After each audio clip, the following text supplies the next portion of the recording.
வணக்கம் ஐயா.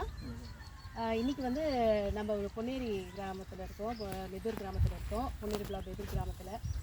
இப்போ நம்ம வந்து ஃபெர்மெண்டட் ஆர்கானிக் உங்களுக்கு கொடுத்துருக்கோம் இல்லைங்களா? ஸோ நாங்கள் சொல்கிறத நீங்கள் உங்கள் வயலில் என்ன வந்து பண்ணீங்க, உங்களுக்கு இதனால் இதில் வந்து நன்மைகள் தீமைகள் உங்களுக்கு அது பிடிச்சிருக்கா, இதை பற்றி ஒரு கருத்து கேட்கறதுக்காக வந்தோம். உங்கள் வயலில் இருக்க உங்கள் கருத்துக்களை நீங்கள் சொன்னீங்கன்னா இந்த விவசாயம் பற்றி. வணக்கம் சார். நான் மெதூர் கிராமத்தில் வந்து இருக்கேன். ஒரு 40 வருஷமாக விவசாய குடும்பத்தில் விவசாயம் பண்ணிட்டு வரோம். திருவூர் கேவிகேவில் வந்து எந்த ஒரு ப்ரோக்ராமில் எங்களை கூப்பிட்டு சொல்லுவாங்க. அதேமாதிரி பண்ணும்போது இந்த ஸ்கீமுக்காக எங்களை கூப்பிட்டுருந்தாங்க. நாங்கள் போயிருந்தோம். பர்மனெண்ட் ஆர்கானிக் ஸ்கீமில் வந்து ஒரு 5 பேர் தேர்ந்தெடுத்து அவங்களுக்கு வந்து 1.5 டன் ஒரு ஏக்கருக்குன்னு மருந்து கொடுத்துருக்காங்க. அந்த மருந்து வந்து நாங்கள் அடியோரமாக வந்து இந்த தலைக்கு தான் போட்டிருக்கோம். ஒரு ஏக்கர் இது வெள்ளை பொன்னி நட்டுருக்கோம்.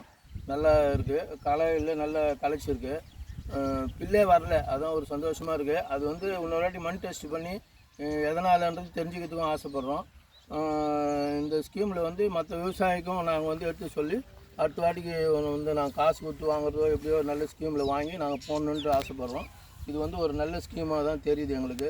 ஏன்னா மருந்து வந்து குறைச்சிருக்கோம். இது ஆர்கான் நல்ல மருந்தே போடல. பக்கத்தில் ஒரு 4-5 விவசாயிங்க வந்து ஆர்கான் இல்லாமல் மருந்து குறைச்சி போட்டுருக்காங்க இதனால். அதனால் அது ஒரு எக்கனாமிக் சேவிங் மாதிரி தான் தெரியுது. இது ரொம்ப வரவேற்கிறோம். ரொம்ப நன்றி சார். ஆர்கானிக்ன்றதுனால நாங்கள் பூச்சி நோய் வேப்ப எண்ணெய் மட்டும்தான் அடித்தோம் மேடம். மற்றபடி இந்த இந்த பச்சை மிளகாய் இஞ்சிலாம் போட்டு இது பண்ணோம். மற்றபடி இது பண்ணோம். பூச்சி நோயே வரல. ரொம்ப நல்லா இருக்குது மேடம்.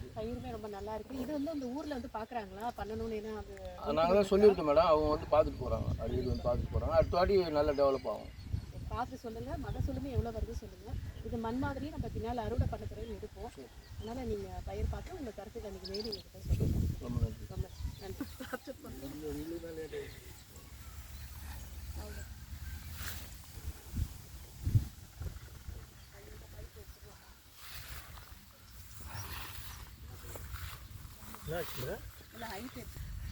நாலு அடி வரும் மேடம்.